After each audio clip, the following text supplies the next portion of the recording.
there. So, buenos dias, everybody. How you doing? Good after the dinner yesterday? Good night? Okay. So, my name is Rafa, as you know, and I'm just a humble designer, really. I'm privileged to be talking to all of you here. I've met amazing people throughout these days. So I'm going to try to bring some of the, my stories from the field, from working with startups, consulting, and working with corporations as a designer. I don't think we have many designers in the room, and I think that's sometimes even kind of a challenging thing. So what is design can get us down a big, big rabbit hole. I love this phrase by Hesketh, design is when designers design a design to produce a design. I'm pretty sure that if I ask, here a bunch of people, we'll get all different, ideas of what design is. So I like this one, but here's full. Design is the rendering of intent. No? Design is when you want to change something. You have an idea for something, you want to change it, you want to transform something. And that's very often what we're called to do in many places. Rendering of intent. I just want the room a little bit to reflect on something that maybe is not that obvious, but everything's design. There's not that idea of, designer furniture, designer clothes. Probably, you search on Google, I actually do that exercise. You search on Google and you put designer, whatever, and it's always chairs, masks, all that stuff. Everything that's artificial has been designed. From clothes to glasses to organizations, strategies, design, rendering of intent. So let's hold on to that a little bit, right? One way that we frame it frequently as designers is that there are three big areas that we work with: people, technology, and business. And I think this has been true forever. This is something that is true throughout time. In the past and now as we face challenge, accelerating challenge that we've been talking here. So I want to take a look and share a little bit my thoughts amongst these three lenses, what I'm seeing here, So starting with people. Good design always starts with people. And I've very intentionally used people and not users, customers, consumers, because that's kind of another thing. But it's people from society to employees to, users and consumers who make it happen, in design. I think many firms don't realize that today. Take something that's fairly simple, that probably all of us have experienced, right? Delivery. Order some food from Glovo, from Deliveroo, something like that.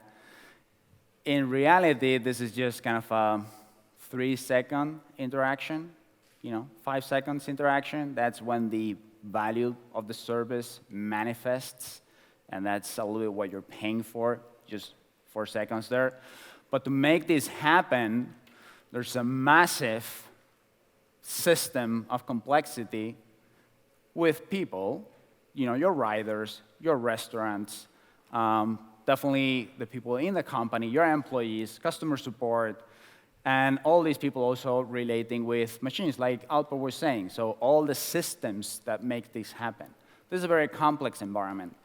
And you need to coordinate and you need to align all of these pieces to make the service happen seamlessly. So I don't see enough of that when I work with my clients or when I join different companies.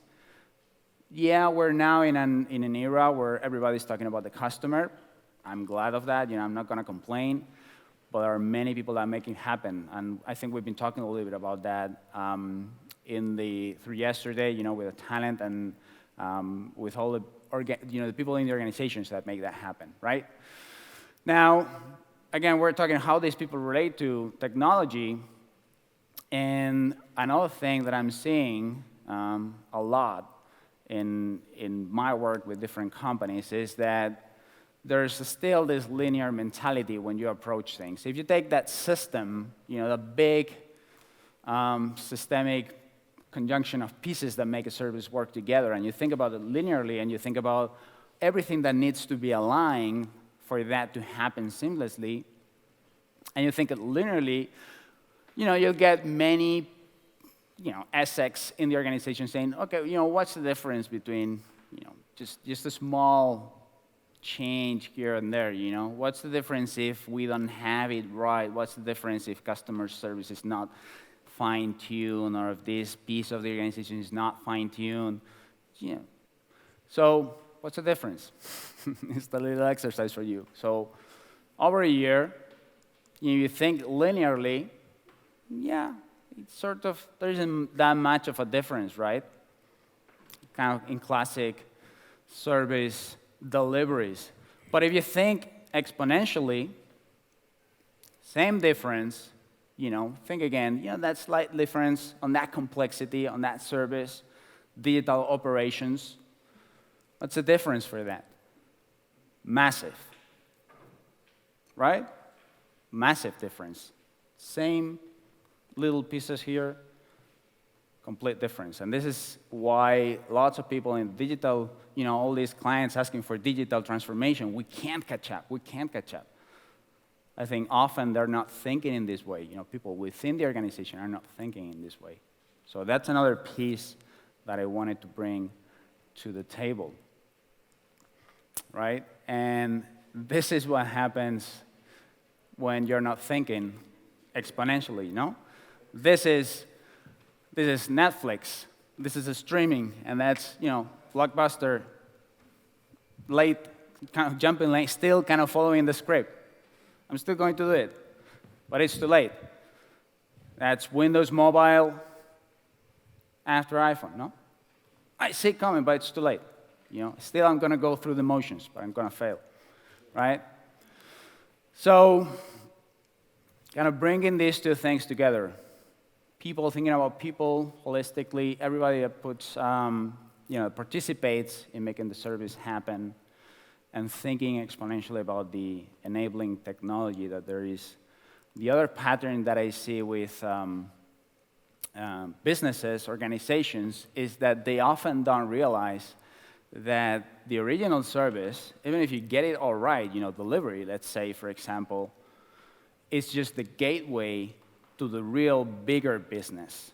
So you think about these guys, once they have the platform for delivery, and they have all the data going on about delivery, they know what customers order, they know where riders go, they know the peak hours, then the real new business happens.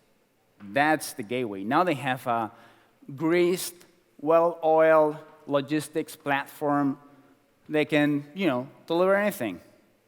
Now it's back to figuring out, back to people. Where's the value? What can we deliver? What's the new opportunity? You've opened it, right? You started very vertical, you opened it. Here's another example, GitHub. Probably most of you familiar with that, code repository.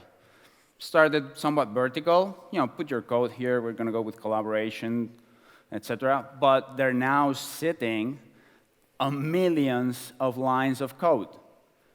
The business for them is opening up. It's not so much about, hey, you're doing the code sharing, we're doing the code repository. Sure, you're doing that.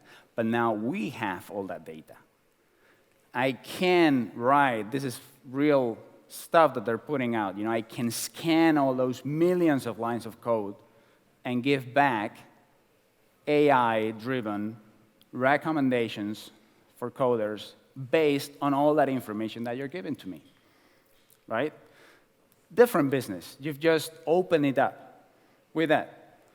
Similar to me, my company, New Relic, we ingest 15 petabytes of data to make sure the customer experience runs smoothly, okay?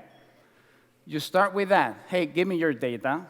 I'm going to give you if everything works. I'm going to tell you where your systems are failing, where your infrastructure is failing. But once we've been doing that for a while, we start saying, hey, there's another business in there. I know data for all major companies doing major business. I know what the media companies are doing. I know what newspapers are doing. I know what streaming platforms are doing. I know their problems. I know where they fail. I know where they struggle. So a new, different, bigger business opens up for us. So if you tie together all that, focus on that, on the people behind it, and on thinking exponentially, and you gather that platform, you can transform your purpose. You can transform what you can do. You can expand massively. So, coming back together a little bit, wrapping up my take on that. So, I think design is often misunderstood exercise. Designers, the organization can't quite put a finger on that. But I would say that, the firms of yesterday called us a lot to, make their tech consumable. Make fancy buttons maybe, nicer buttons, usability stuff. So try to make technology usable. That was what was happening yesterday. So the firms of today, maybe they're asking us to humanize everything a little bit more. Be customer-centric. Think about the employees, think all that stuff. But I think the firms of tomorrow, what they're going to ask us is to come in right there in the middle. They're going to ask design to come in there and transform and change and reshape all that complexity, all that massive piece of technology and people, remove it even, make it disappear to create new services, new transforming services. So that's what I'm hoping for firms of tomorrow. Thank you.